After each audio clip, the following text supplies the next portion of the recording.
This is BBC Radio 5 Live. Good morning, it's 9 o'clock. I'm Nicky Campbell. It's your call. Jimmy Savile, do you support the police investigation or is it too late? Police say they're chasing 120 separate lines of inquiry against him and are calling him a predatory sex offender with as many as 30 victims across the UK. Last night his family removed the headstone from his grave. The BBC will hold its own inquiry in due course. Action is now being taken for the crimes that were committed over decades. 4 decades. Some people knew what he was up to.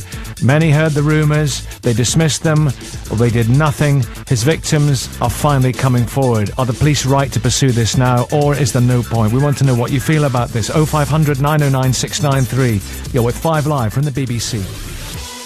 This is BBC Radio 5 Live. Do you support the police investigation on Jimmy Savile, or is it too late? 9:05. I'm delighted to say we've got John Cameron from the NSPCC. Good morning, John. Good morning. And Michael White from The Guardian, who wrote a very interesting and thoughtful piece about all this. Hello, Michael. Hello. Hi. And Liz Kershaw. Liz, I'm really pleased you came on this morning, because you gave the... Are you all right? Yeah, thanks, yeah. You gave that interview the other day on the Today programme and said how you'd been groped by one Radio 1 DJ at the time when you were working there. We joined the station at the same time. I remember you telling me about it. I remember it happening. I remember you going to management. And there's been an interesting reaction from some people to what you said, which tells its own story. Tell us more. Yeah, well, thanks, first of all, Nicky, for being a rock, because we both celebrated 25 years joining Radio 1 last week, and it should have been a happy event. But I think it's fair to say that you and I sort of got the measure of some aspects of the place when we joined, and that's why we became friends. I spoke last Saturday morning on the Today programme because I was asked to comment on whether a culture at the BBC could have supported anything that Jimmy Savile is accused of, and that's what I did. And I've not spoken out about it since. I've since spoken to the Director General, as I promised that I would, and I gave him some documents yesterday that I'd written out because I didn't want to go and see him just flanneling around, and I've handed those to him, and I'm now being interviewed as part of the official BBC internal inquiry. Mm. Is that into Jimmy Savile or into this other individual? Or is it a general inquiry? It's an inquiry into whether people at the BBC knew what was going on at the time. Going on with Savile, or because he left, he wasn't there when we were there, but going on with other people or other person, or just... No, whether the culture, as I experienced it, right, when I joined Radio 1, immediately after he departed, because he went out one door and, I and yourself came in the next, whether it could have supported Savile or anybody else that he worked with colluding with him, and also why, people who knew about it or could have known about it didn't do anything about it. Yeah, and this was when you complained about when that... Because you have to be so careful not to... Because we've had this conversation so often. But you complained when that individual groped you and you went to management. Just remind us what management said to you. They were sort of laughing and incredulous and said, "What's up, Liz? Did you not like it? Are you a lesbian?" Right, and and what was your reaction to that reaction? I was just dismayed and disgusted and thought, well, is that what you get? But, there were loads of incidents that didn't involve physical acts, but sexual bullying, I would say. I think that was the culture. But, I've offered to give evidence, and that's what I'll do. Is this from the same person, or would you say, or from a sort of general culture of it, from kind of the people who'd been there for a long time? I've been accused of smearing everybody who worked there, and that's not my intention. Neither am I trying to start a witch hunt. So I'd say there were some great people there, and I've still got some great friends, and I've had lots of messages from them this week saying, you go, girl, it's about time somebody talked about this. So not everybody, no, but there were one or two. Mm. Yeah, and what was the Director General's reaction to what you were saying? Was he horrified when you kind of spelt it out? I think it would be... we promised at the start of our meeting yesterday that it was in strict confidence, and that's not to cover up, that's just because I think it's appropriate that these matters are investigated properly. So I don't want to be I respect that. indiscreet, and I don't want to be, there's a certain etiquette involved. But I think he wants, let's just say, he wants to talk to me again because he realises that he's got a lot to learn about the culture of radio. I respect that, but I've got to ask it. And I must say, this isn't indiscreet. To say this, I was at pains to point out to him that I'm restricting my comments and my experiences to music radio, where DJs are gods, because I've also worked at 5 Live and I've also worked at Radio 4. And I don't really have any experience of that kind of behaviour in those kind of fields of radio. And when we joined, they were gods, weren't they? Those They were bigger than the pop stars, or at least they thought they were, but they were also treated like that by the media, by the tabloids. I remember it was a culture shock, kind of for all. Gosh, Well, you and I'm sure we can agree on this. I used to sit there quite often, or be sort of shoved out onto the roadshow stage, and I'd think, I came here because I love music and I'm obsessed by music, and I want to meet the bands and I want to interview them and I want to share that with the listeners. This isn't what I signed up for. Savile, Michael, going to bring you in a minute. Jimmy Savile, as I said to you, I've said this on the radio, I said to you the other day, there were sort of, people saying, oh, he must be this, he must be that, he must do it. But he was such a strange sort of island of a man, such a private man in what we thought about him. And I had him as a kind of, great British benign eccentric. And you couldn't imagine, he was a sort of, is this the right word, unsexual individual. But there were stories about everyone. You thought, well, if that's true, why isn't it in the press? And this is why I'm going to bring Michael in a second. If that's true, where are the stories? Because, if there was any veracity to it, it would have been out by now, Are you asking me? Yeah. Yeah. Well, I think that has to be properly investigated among the people that were in a position of power at the time, and that will be being done now, I'm assured. Ask them why, if they told these jokes at parties, and if that was the general gossip, why it wasn't addressed. But I think there are two things, really. First of all, as I've discovered this week, it's very hard to stick your head above the parapet, because you suddenly find you're being shot down, and also you find it's a very lonely thing. I mean, I've had lots of messages from people saying, about time, well done, speak out. And then you go back to them and say, okay, well, what happened to you? Give me, what did you witness? Give me your reports, your stories. And they suddenly say they've got amnesia. And it's very hard, to find people to back you up. I think there's still a climate of fear. And I think that's because, he was a very powerful figure. The people that they worked for were powerful figures. And the only reason that I spoke out last week was because George Entwistle had said... The Director General. The Director General. Before I got the call on Friday night from the Today programme, all people who work for the BBC must speak out if they know anything. I sat here and thought, okay, well, if I'm asked, I will, because I don't really know where to go with this. So then I was asked by the Today programme. I thought, well, that's legitimate because, it's a BBC programme, fine. Because in the back of my mind, also, Nicky, is this clause, 2 or 3 clauses in a BBC presenter's contract, which I think hampers people, and that is, you must not discuss the BBC, its programmes, its affairs. You must not impart any information about people you've met within the BBC to outside sources. You must not express a public opinion outside, and you can, these clauses will and can be evoked, because I've been threatened in the past.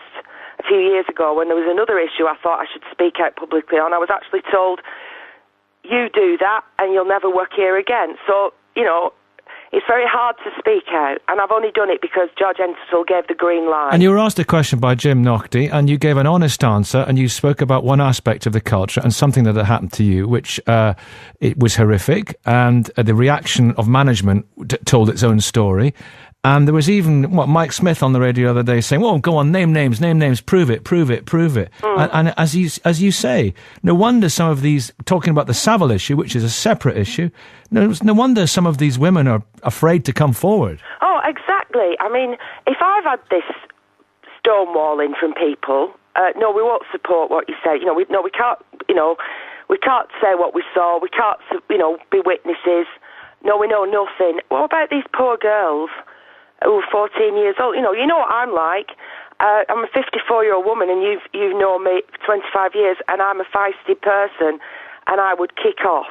And if I've been intimidated or felt, frightened to speak out, imagine what it's like if you're a anonymous little girl. Michael White, you come in here. Hello. Hi. It's fascinating listening to Liz's position. Yes, it's a grim story, and well done her for talking out. It's never easy to put your head above the parapet, as she says. Two things strike me listening to it. One is that BBC senior management failed in a duty of care.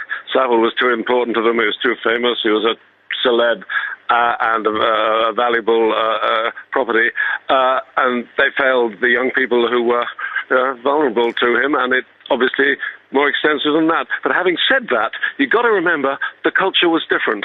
I was talking to a woman friend my age who said the other day, well, when I first went to work at 18, you were groped in the office, all sorts of things happened, and when you complained, just as Liz said, they said, what, you didn't like it, you were lesbian? I mean, it makes you flinch to think of it now. It was common. It didn't stop for my friend, oddly enough, till she went to work in the public sector, not the private sector. A lot of women have that story. So we mustn't apply our own standards and pretend it should always been like that. A lot of things went on.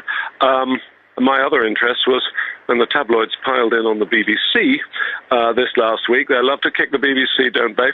BBC's open to criticism here. Nonetheless, I thought, well, boys, why didn't you do it? You're obsessed with sex and celebrity. Why didn't you get Jimmy Savile? They did get a couple of people, of course, and I spoke to my tabloid friends about this, and they said, well, it's difficult. Don't forget, there wasn't the internet. People have to come forward. They have to be prepared to testify. Very often, young women are sort of vulnerable people. These kind of people pick on the vulnerable. They just watch the people they think they can get away with it with. They won't stand up to them or talk to their parents. Maybe they're estranged from their parents. They're really crafty. Well, I'll tell you, with Liz Kershaw, that particular individual picked on the wrong woman. No, I'm not. No, I didn't. I wasn't. Of course, I wasn't talking about her. Nonetheless, as a generalisation, you know what I'm trying to say. Yeah. And they said, my friends, tough guys in Fleet Street said, it's much too difficult. And of course, if we'd got it wrong and been successfully sued for libel, Jimmy Savile started to sue the Sun in 2008, I noticed the other day, then the BBC and the Guardian and the liberal press would have been saying, bloody tabloids, like they do. And there's some truth in that too, I'm afraid. So we should have done something. And the police certainly should have done something, but we saw in the case of grooming young women in the north of England recently that the police pretty indifferent to young women in care, some of them coming and making complaints. And so the police culture is part of it too. I'm afraid we've let a lot of people down, all of us. Let's bring a caller in. Let's go to Ray in Edinburgh. Ray, what is it worth it, this investigation? No, first I'd like to say that I didn't like Jimmy Savile even when he was alive, so I'm not a Jimmy Savile fan, but I just think it's a waste of media time, police time, to go over this when he can't defend himself. You said the word crime earlier on. I don't know how you can say that if he hasn't been charged. Obviously he can't be charged because he's dead. And I can't understand how the News of the World at the time and the Sun, they must have known about all this was going on and they never did anything about it. I just think it's way too long. 40 years after it happened, or 20 years, or 10 years, or however long, and the media is just going on about it now, and it's just an end story because there's nothing to defend. Well, Liz, why do you think this investigation is important? Well, I was listening to your programme earlier, and there was a reporter from Leeds talking about Jimmy Savile's funeral attended by 4,000 people, adoring fans possibly, and there was a lady quoted from the crowd who now says she feels conned. And while I think it's important, is because I don't think we should hold public figures up for adulation. I don't think we should persist in revering them and conning the public if they're not deserving of that. So I think it's best that the public knows the truth. To do it? Sorry, I couldn't hear that. Why do you have to wait till they're dead to do that? I didn't wait. I'm not talking about you. I'm not talking about you. Well, it takes a lot. If people talk about the stuff that happened to them, as you would have seen from the documentary, and so the other women, and Victoria interviewed somebody the other day to come forward, you're unleashing a lot of stuff that you've wanted to cover up in your own life, and it takes a great deal of bravery to No, I'm not talking about the victims here. I'm talking about the media here. I don't know why the tabloids didn't do something, because they did anything they could about Radio 1 DJs when we were there. You only had to, put a fork in your mouth, and your picture was in the paper saying, what's she eating? Isn't she overweight? So why didn't they tackle more important issues? I don't know the answer to that. All right, we're going to address that. Let's break for the travel, then we'll speak to some more callers, and also John Cameron from the NSPCC. Michelle? Let's hear from Ken and Luton. Ken, go on. Morning, Ken. Hello, Ken. I grew up I was a teenager in the 60s and all that, and we see all this girls chasing pop stars and DJs and all that. But there's one thing that no one's answered yet. Where were these girls' parents? Well, some of them were at a home. So that's that question answered. My father, if my sister would come home after 9 o'clock, she would not come home after 9 o'clock again. Mm. And where were their parents when these girls were chasing these pop stars and DJs? Thank you very much for asking that. Why did they go back? Thank you why did they go back? John Cameron. Hello. Explain. Well, as you've heard from Michael and Liz, that the culture of the times 40 years ago is completely different to what it is now. And what we've got to remember is that when children are abused, the people responsible for that abuse are the perpetrators. And it's very easy to think to yourself, well, children ought to be locked up indoors, etc. But, children are going to go out. They want to visit people. They want to see them. They need to do that safely. And 40, 50 years ago, the procedures that they had in place to safeguard children in these kind of visits to studios, etc., were completely different from what they are now. And it's essential to remember is that children are still at risk in our communities now, and we need to be encouraging people to speak out, however difficult that may be. Mm. Yeah, Liz, people need to be encouraged to speak out, don't they? Oh, absolutely, and for all the sort of flack and being imprisoned in my own house for the last few days virtually, with the tabloids camping out on my doorstep, I can only say that it's worth it, because I think I've contributed by speaking out on Saturday morning. Not just me, I'm not taking full credit, but people like me speaking out, a lot more people have come forward, and it's perhaps given people courage to think, well, if she can do it, or she can do it, then yes, I'm going to grasp the nettle and I'm going to do it. Are you going to name this guy, or did you name him to the Director General? I was told on Saturday, I was naive, I would have gone on the radio and named him, but I was told by the BBC I mustn't name him. And no, I didn't name him yesterday for reasons that are illegal, I think, even within a private meeting. So the Director General doesn't... I did say, I'm not afraid to name him. It's just that I think that it's not about me having somebody rummaging around in my bra. It's about the management response. Let's come back to that. Yeah. And it's not about one individual who's now, quite old, and it wasn't unique. And I'm not here for a witch hunt, and I'm not here to smear people. I think the people who should be accountable and should be investigated are the people who allowed this to happen. So I've said that I will name this individual if there's any concrete evidence against him that he's committed a criminal offence. I don't consider that 25 years ago worth pursuing criminally, but if anything else comes to light, I will be happy to give evidence and back people up. So you didn't even tell the DG who it was?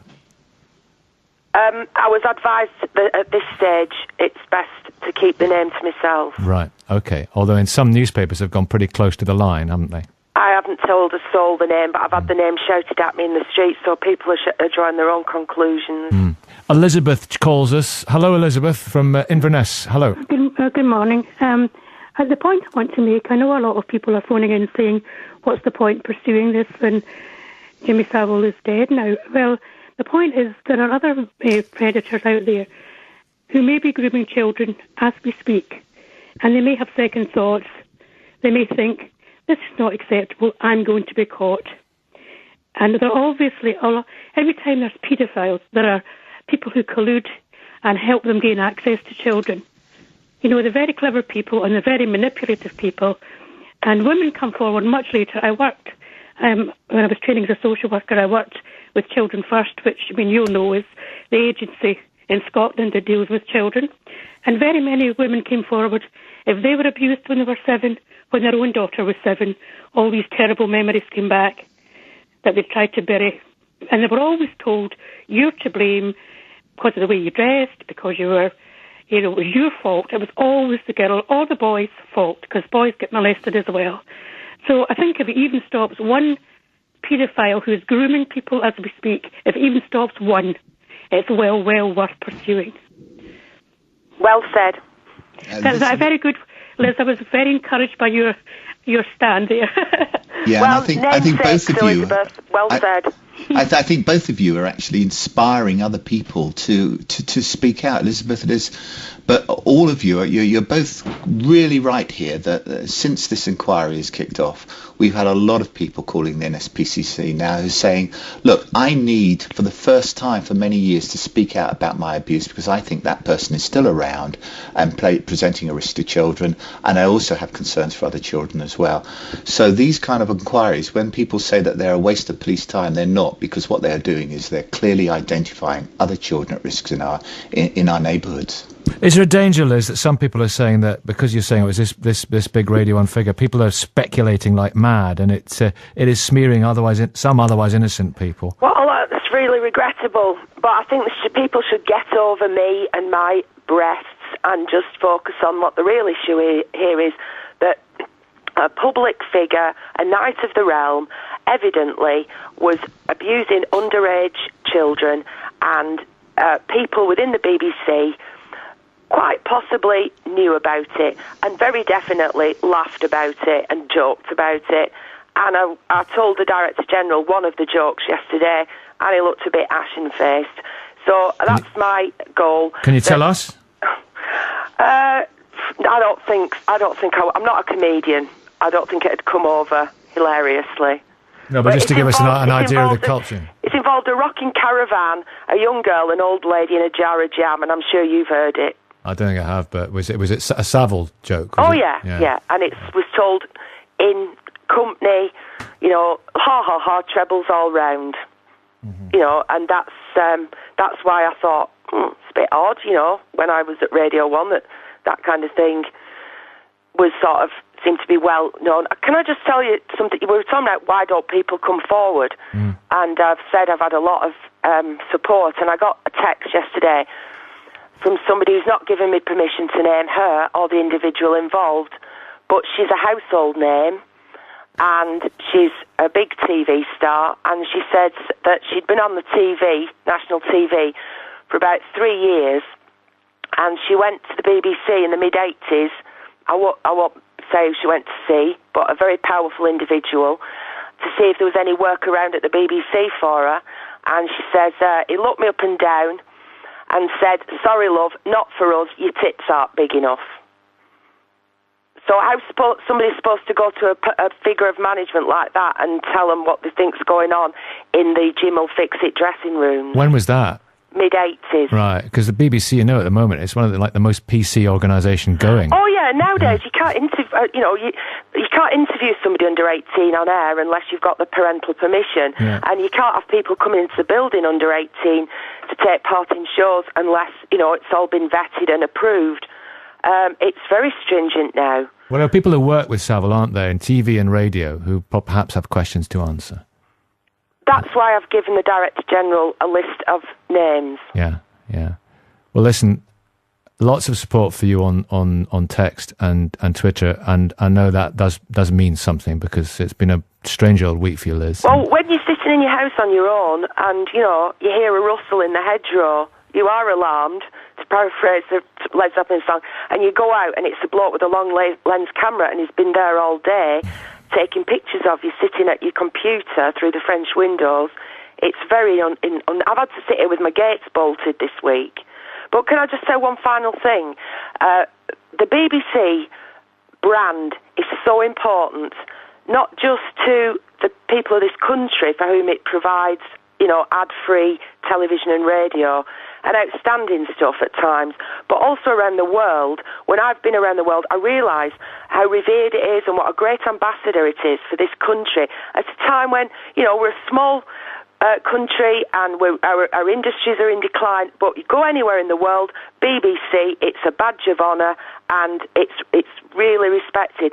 And I think this is terrible for the BBC because it's just damaging the BBC's reputation. I think it needs to be addressed, investigated, nipped in the bud. We need to find out why this went on, who let it go on, and we need to also know why that Newsnight programme was scrapped and by whom.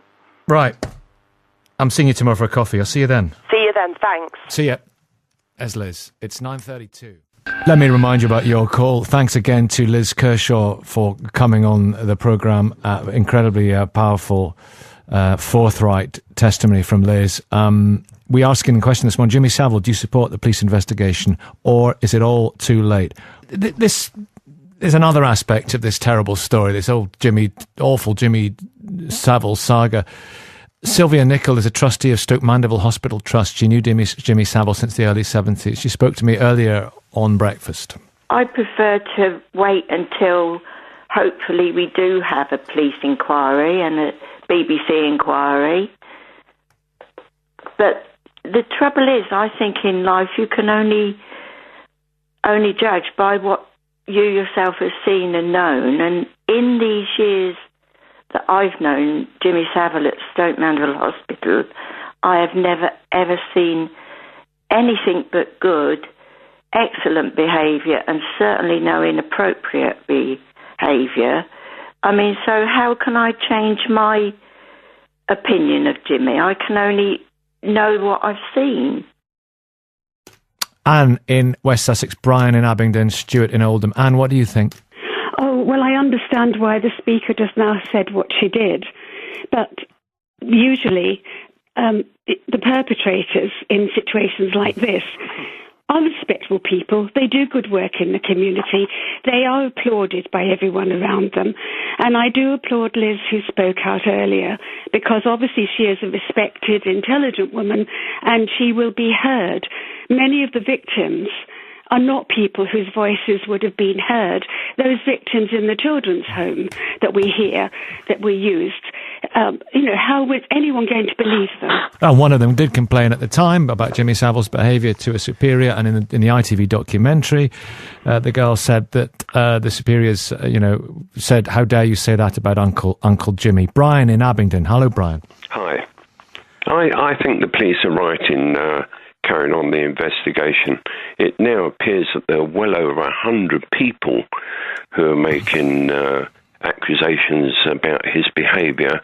If this man's reputation has been ill-gained and he's revered as almost sainthood by certain people, it's only right that the true Jimmy Savile is exposed. I mean, it's not right that this man would appear to have carried on the way he did, and when a number of police forces were warned about him, his excuse was, well, I'm popular and these people are coming forward only for their own sort of glory seeking. And if you publish stories like this, my efforts of raising money for charity will all dry up, and all the money for these charities, they won't get the money. That appears to me to be almost blackmail to the police. May I just say something, Nicky? Yeah. these events, and they've happened in many places, and Rochdale was another example, they can only happen because people who could do something collude and are involved. And I think there will be a lot of scared people today in this country who've known what's gone on, or maybe even participated, who are not sure what's going to happen next. But if it stops, something like this, if young people are listened to when they say something has happened, and obviously it's investigated properly, clearly, yes, then this case will be worth it. OK, let's hear from Stuart and then Christopher as well in Birmingham. Stuart, what would you like to say? I don't believe Jimmy Savile abused anyone. I think you're crucifying the man. Let's have a look at the good he did. He raised millions for charity. What are you going to do with all that? How are you going to bring it all up in and burn it in a big bonfire? Or will you be keeping that? He abused nobody. I met Jimmy in the 60s, when he used to compare a lot of pop shows in the early 60s. There was no abuse at all. And you've got to think of the 60s and now are different things. The 60s, there was a lot of promiscuity about Nicky. There was promiscuity. Sex was available everywhere. Jimmy Savile was not an abuser. Now you're crucifying this fine man. It has to stop, and stop now. A lot of these girls who were teenagers in the 60s, they went back to Jimmy over and over again. They weren't just abused. That weren't abuse. Why did they keep going back? Why are they coming out now? It's really upset me, this. He's a fine man. He's raised millions for charity, and you're pinning him up and crucify him. There were other stories in the papers in the 60s about some of the royals. Why don't you investigate them? John Cameron. Hi. From the NSPCC. How do you react to that? If a 14-year-old child, and it's a child, 14. Yeah, but you're talking is having a sexual... now, not the 60s. Yeah, How old are you? Okay, if a 14-year-old is having sex with an adult man, that is abuse. It's whether it's in the 60s, the 40s, or indeed now. That is sexual abuse. You're taking clear advantage of a child. A child at 14 does not understand the implications of having sexual relationships and the risk not guilty of that. Well, what we're saying is that there are people now who are saying that they have had sexual relationships with this man. That information needs to be assessed appropriately.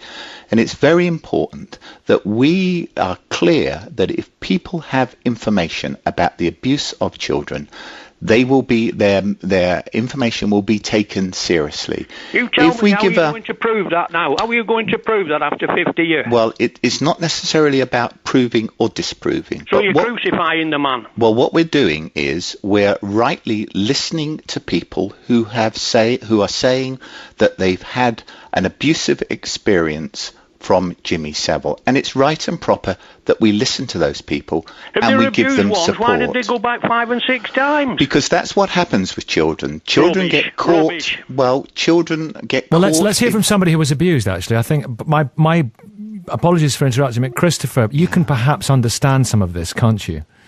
I can indeed, and I'd just like to say that last corner, I don't know what his name is, the guy with the Yorkshire type accent. Yeah. Right, I'll just say that he epitomises all that has been wrong in the past about child sex abuse and paedophilia. He epitomises it over why vilify him now and why did they wait to come forward. You know, he obviously has never been in that position, so he doesn't understand. But thankfully, the winds of change are blowing. You have been in that position. You have been in that position. You do understand. Try and give us a sense of... I do, and what prompted me to call you was Liz Kershaw, because I support every single word that came out of that lady's mouth. You know, she has got this.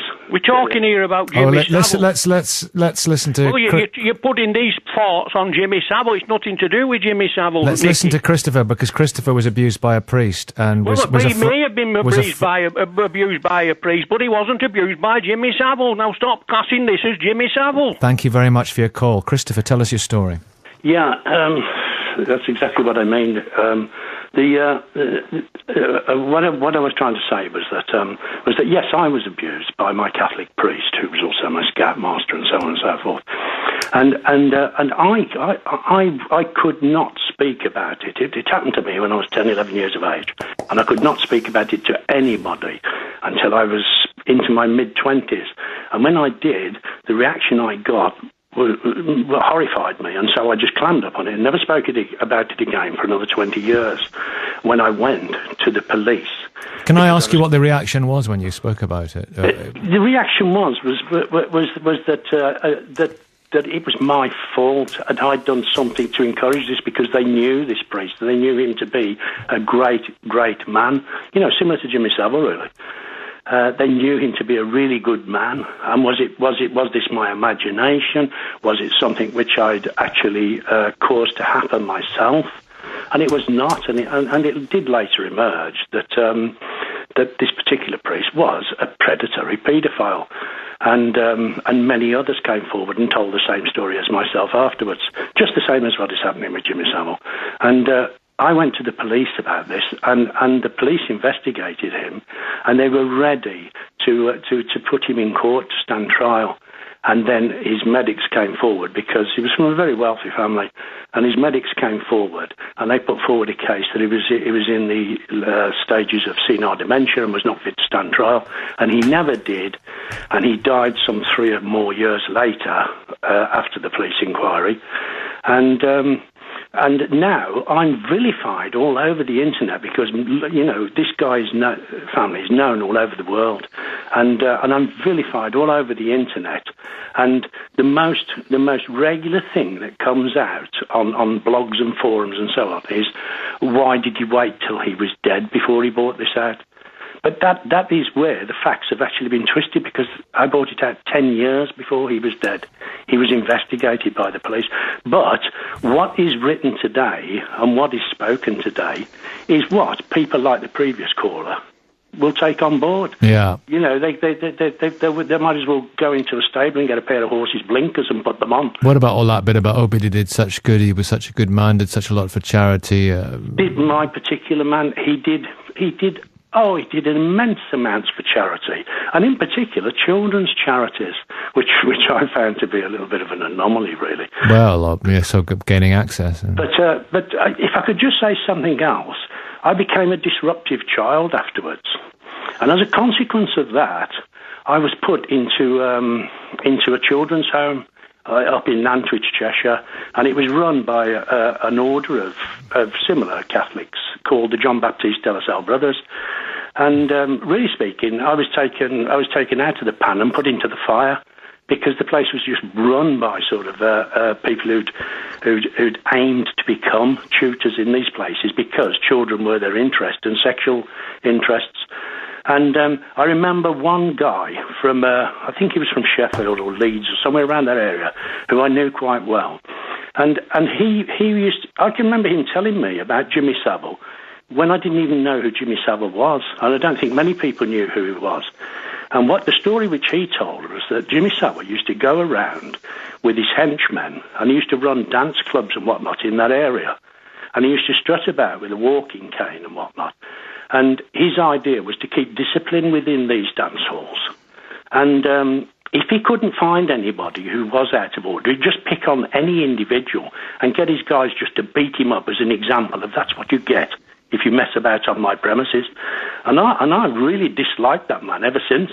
And every time I've seen him on the television, I thought, I wonder if that story was true, what I was told all those years ago. But it wasn't in the papers. There was, so no, it wasn't in the papers. He wasn't known then. He was just from years ago. Guy running dance clubs up north. Christopher, I applaud you for coming on. Thank you for your call this morning. Thank you. It's 9:49. We're going to speak to the former editor of the Sunday Mirror in 40 seconds. Michelle. Paul Canoe, former editor of Sunday Mirror. I've been around the block on Fleet Street over the years. And when we discussed this last week, when all this first broke, you were on the programme. And Paul, it's good of you to come on again.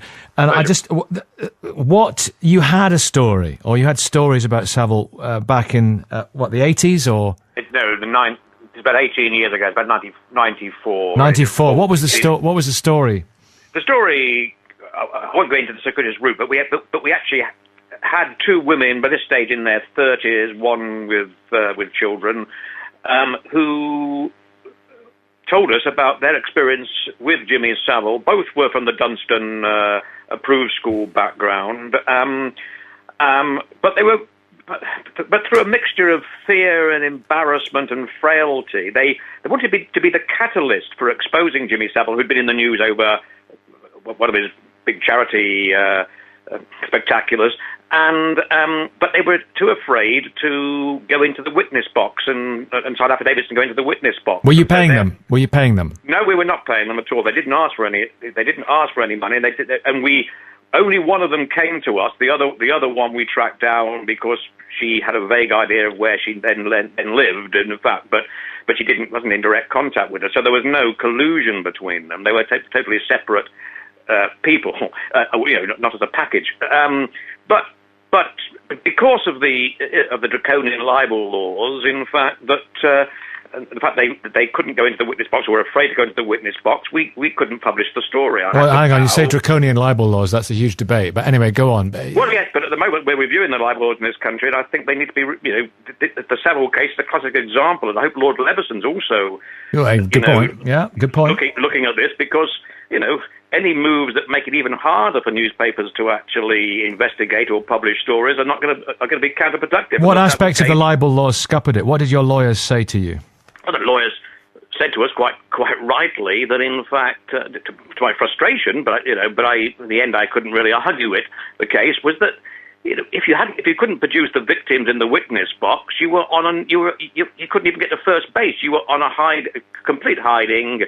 And with Savile's profile and the fact that he was, without doubt, would have cited all his wonderful charity work being damaged, you were going to be looking at, at a massive libel payout and the reputational damage that the paper that went with it. So, it was a no-win situation. Mm. And did you approach Savile? We didn't approach Savile directly. We did track down a former member of staff at the Dunstan Approved School who they said that, was aware of what was going on and they'd complained to. That person was exceedingly negative. Should we say the door was slammed in the face more than once. Who was that? That was a former member of staff at Dunstan who they said was aware of what was going on and they'd actually complained to. One of them said they should complain to. But funnily enough, Savile, who I knew slightly professionally, through a mutual contact, about a couple of months later, could have even been longer, I had a message saying that Jimmy appreciated the fact that we hadn't touched this dreadful story, and that how this totally defamatory story would have actually damaged all his great charity work if we had published it. In fact, now, there's only one way that Jimmy Savile could have known about that, because the women had no contact with him, was that the former member of the Dunstan staff had alerted him to the fact we were investigating. Mm. I wonder if you... Go on. Sorry, but I do think that this does... The theme of your program, this has to be thoroughly investigated because there will doubtless be people still alive who are either fellow perpetrators or involved in a cover-up, and I think there can't be closure, that dreadful word, but closure for the victims, and also that the public need to know what went on. And let's not forget that police forces, we now know that at least half a dozen police forces were alerted during Jimmy Savile's lifetime, and for whatever reasons were unable to bring cases. And I think that also has to be part of the investigation. The BBC are getting a lot of flack, partly deserved, but I think because why does he's described in his son of Beeb as Beeb pervert. It would be, as some would argue, might be as appropriate to call him, NHS pervert because of all the stuff he did at Stoke Mandeville, for example. Yes, exactly. I think the BBC are part of the thorough investigation, and obviously there are questions to be asked, serious questions to be asked about the BBC, but I think also there are serious questions to be asked about the authority, about the police, and even some charities and the authorities. And the press, and the press too. But I think in the press's case, certainly in my case anyway. So would you say to Lord Leveson, we had Michael White earlier on saying, why didn't the press do something about this? Michael White from The Guardian, the paper that of course has been at the forefront of the phone hacking scandal in revealing it. Now, this is different from the phone hacking scandal. We're in danger of conflating a number of issues here, but in the general climate of the times making it more difficult for the press to expose stories, which is what some people fear may come out of Leveson. Do you fear that if there were a Jimmy Savile operating at the moment, it would be, even more difficult? It could be even more difficult. It depends. I certainly, by pure coincidence, my local MP and main MP for St Albans has written to Lord Leveson asking him to actually. I'm going to go to Laura. Stay there. Listen to this. Laura's in Evesham. Hello, Laura. Hello. In a statement, Buckinghamshire Healthcare said it was unaware of any record of reports of inappropriate behaviour during his work with the Trust, and are going to work 100% with the police investigation. Tell us your story as quickly as you can. I'm so sorry to rush you. I was a patient at Stoke Mandeville in the spinal unit for 6 months in the 80s. How old were you? I was 28. Right. And I distinctly remember one day when the nurses were getting, washing, turning and all the things when you're stuck in bed. There was chatter and miserable faces about the fact that Jimmy Savile was due to do what they called his particular ward round that day. They were talking to themselves about which one would be the, as they put it, chosen one to go off with him to his little room. And to his little room? Well, that's what I didn't realise he had his own room at Stoke. And I've since obviously read the stuff in the papers recently, and apparently small flat, apparently, yes. Pardon? It was a small flat, apparently, he was given use for. I think, I don't know, the nurses didn't call it, but I can just remember one of them saying, I wonder which one of us would be the chosen one to go off to his little room. I assumed, because of the things you'd heard, that he was going to come and sort of sweep the ward, but that wasn't the thing at all, and I just remember the nurse was tucking me in, saying, the best thing you can do is pretend to stay in bed, don't ask to be put in your wheelchair today, and pretend to be asleep, which was quite odd, because they used to encourage you to get up as soon as you were able to get up in your wheelchair as soon as possible. And so I duly did as I was told and lay there and pretended to be asleep whilst he wandered around and sort of loitered at the end of the bays and talked to anybody who was in it. You told the story very powerfully. A hospital spokesman declared the hospital will work 100% with the police investigation, which will seek to find what, if anything, was known or reported about his conduct during his time there. Laura, I cannot thank you enough. Sorry for hurrying you. It's the nature of things when we're approaching the news. Thank you. Neither am I trying to start a witch hunt, so I'd say there were some great people there, and I've still got some great friends, and I've had lots of messages from them this week saying, you go girl, it's about time somebody talked about this. So not everybody, no, but there were one or two. Yeah, and what was the Director General's reaction to what you were saying? Was he horrified when you kind of spelt it out? I think it would be, we promised at the start of our meeting yesterday that it was in strict confidence, and that's not to cover up, that's just because I think it's appropriate that these matters are investigated properly, so I don't want to be... I respect that. Indiscreet, and I don't want to be, there's a certain etiquette involved, but I think he wants, let's just say, he wants to talk to me again because he realises that he's got a lot to learn about the culture of radio.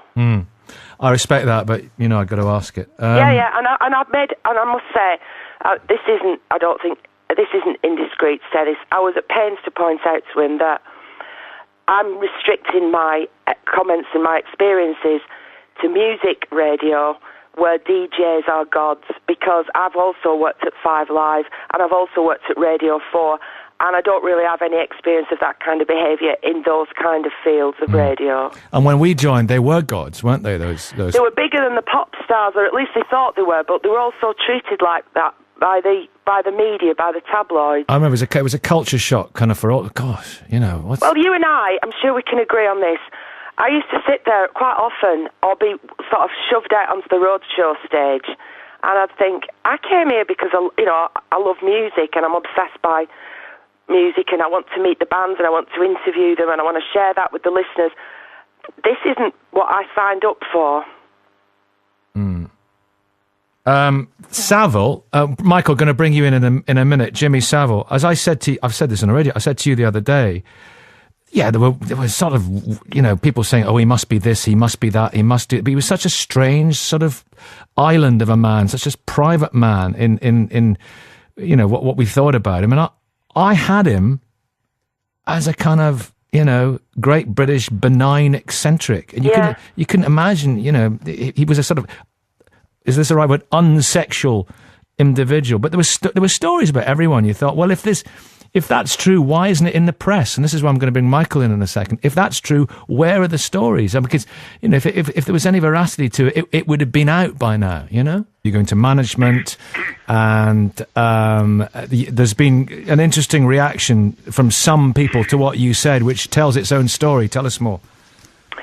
Yeah, well, thanks, first of all, Nicky, for being a rock, because we both celebrated 25 years joining Radio 1 last week, and it should have been a happy event. But I think it's fair to say that you and I sort of got the measure of some aspects of the place when we joined, and that's why we became friends. I spoke last Saturday morning on the Today programme because I was asked to comment on whether a culture at the BBC could have supported anything that Jimmy Savile is accused of, and that's what I did. And I've not spoken out about it since. I've since spoken to the Director General, as I promised that I would, and I gave him some documents yesterday that I'd written out because I didn't want to go and see him just flanneling around, and I've handed those to him, and I'm now being interviewed as part of the official BBC internal inquiry. Is that into Jimmy Savile or into this other individual? Or is it a general inquiry? It's an inquiry into whether people at the BBC knew what was going on at the time. Going on with Savile, or because he left, he wasn't there when we were there, but going on with other people or other person, or no, whether the culture, as I experienced it, right, when I joined Radio 1, immediately after he departed, because he went out one door and, you know, I and yourself came in the next, whether it could have supported Savile or anybody else that he worked with colluding with him, and also why people who knew about it or could have known about it didn't do anything about it. Yeah, and this was what you complained about when that. Because you have to be so careful not to. Because we've had this conversation so often. But you complained when that individual groped you, and you went to management. Just remind us what management said to you. They were sort of laughing and incredulous and said, "What's up, Liz? Did you not like it? Are you a lesbian?" Right, and and what was your reaction to that reaction? I was just dismayed and disgusted, and thought, well, is that what you get? But there were loads of incidents that didn't involve physical acts, but sexual bullying, I would say. I think that was the culture. But I've offered to give evidence, and that's what I'll do. Is this from the same person, or would you say, or from a sort of general culture of it, from kind of the people who'd been there for a long time? I've been accused of smearing everybody who worked there, and that's not my intention. This is BBC Radio 5 Live. Good morning, it's 9 o'clock. I'm Nicky Campbell. It's your call. Jimmy Savile, do you support the police investigation, or is it too late? Police say they're chasing 120 separate lines of inquiry against him and are calling him a predatory sex offender, with as many as 30 victims across the UK. Last night his family removed the headstone from his grave. The BBC will hold its own inquiry in due course. Action is now being taken for the crimes that were committed over decades. 4 decades. Some people knew what he was up to. Many heard the rumours. They dismissed them, or they did nothing. His victims are finally coming forward. Are the police right to pursue this now, or is there no point? We want to know what you feel about this. 0500 909 693. You're with 5 Live from the BBC. This is BBC Radio 5 Live. Do you support the police investigation on Jimmy Savile, or is it too late? 9:05. I'm delighted to say we've got John Cameron from the NSPCC. Good morning, John. Good morning. And Michael White from The Guardian, who wrote a very interesting and thoughtful piece about all this. Hello, Michael. Hello. Hi.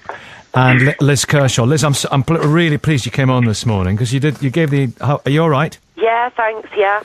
You gave that interview the other day on the Today programme and said how you'd been groped by one Radio 1 DJ at the time when you were working there. We joined the station at the same time. I remember you telling me about it. I remember it happening. I remember